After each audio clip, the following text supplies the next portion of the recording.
Media വണ്ണിൻ്റെ out of focus എന്ന ഒരു പ്രോഗ്രാമുണ്ട്. അതിലിപ്പോൾ 3 വ്യക്തികൾ, അവരെ 3 അടുപ്പുകല്ലുകൾ മാതിരിയാണ് ഇരിക്കുന്നത്. അപ്പോൾ ഈ അടുപ്പുകല്ലുകളുടെ ഒരു സങ്കടം, ബാബറി മസ്ജിദ് തകർത്തിട്ട് 33 വർഷമായി അതിൻ്റെ മുറിവ് ഇതുവരെയും ഉണങ്ങിയിട്ടില്ല എന്നുള്ളതാണ്.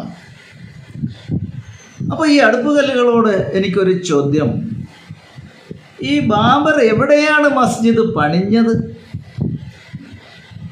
പണിഞ്ഞതിന് ശേഷം ആ മസ്ജിദിനെ എങ്ങനെയാണ് വിളിച്ചിരുന്നത്? അതൊന്ന് ആലോചിക്കേണ്ട വിഷയമാണ്. എൻസൈക്ലോപീഡിയ ബ്രിട്ടാനിക്ക എന്ന ആ ഗ്രന്ഥത്തിൽ ഇതിനെക്കുറിച്ച് പറയുന്നത് മസ്ജിദ് ഇ ജന്മസ്ഥാൻ എന്നാണ്. അതായത് ജന്മസ്ഥാൻ മസ്ജിദ്. ആരുടെ ജന്മസ്ഥാൻ? മുഹമ്മദ് നബിയുടെ ജന്മസ്ഥാനാണോ? അല്ല. പിന്നെ ആരുടെ? ബാബറിൻ്റെ ജന്മസ്ഥാനാണോ? അല്ല. പിന്നെ ആരുടെ?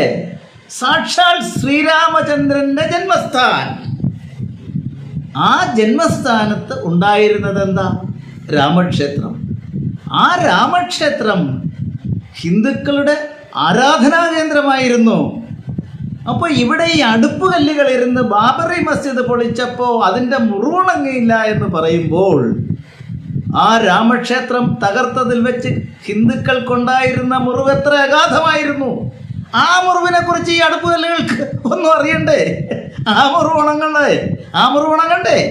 ആ മുറിവ് ഉണക്കിയതാണ് ആ ബാബറി മസ്ജിദ് പൊളിച്ചു കളഞ്ഞേച്ച് രാമക്ഷേത്രം നിന്ന സ്ഥലത്ത് രാമക്ഷേത്രം പുതുക്കി പണിഞ്ഞത്. പുതുക്കിയല്ല, പുനർസൃഷ്ടിച്ചത്.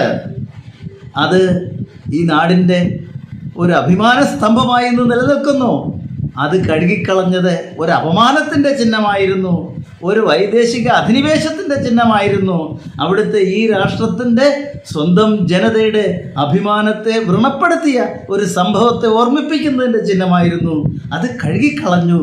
അത് അടുപ്പുകല്ലുകളെ, നിങ്ങൾ യഥാർത്ഥ ഇന്ത്യക്കാരാണെങ്കിൽ ആ ബാബറി മസ്ജിദ് പൊളിച്ചു കളഞ്ഞ് രാമക്ഷേത്രം പണിഞ്ഞതിനെ ആലോചിച്ച് സന്തോഷിക്കൂ, ആഹ്ലാദിക്കൂ.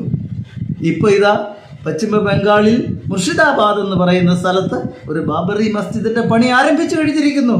അവിടെ പോയി ആ പണിയിൽ പങ്കെടുത്ത് പുതിയ ബാബറി മസ്ജിദ് സൃഷ്ടിച്ച് സന്തോഷത്തോടു കൂടി ജീവിക്കൂ.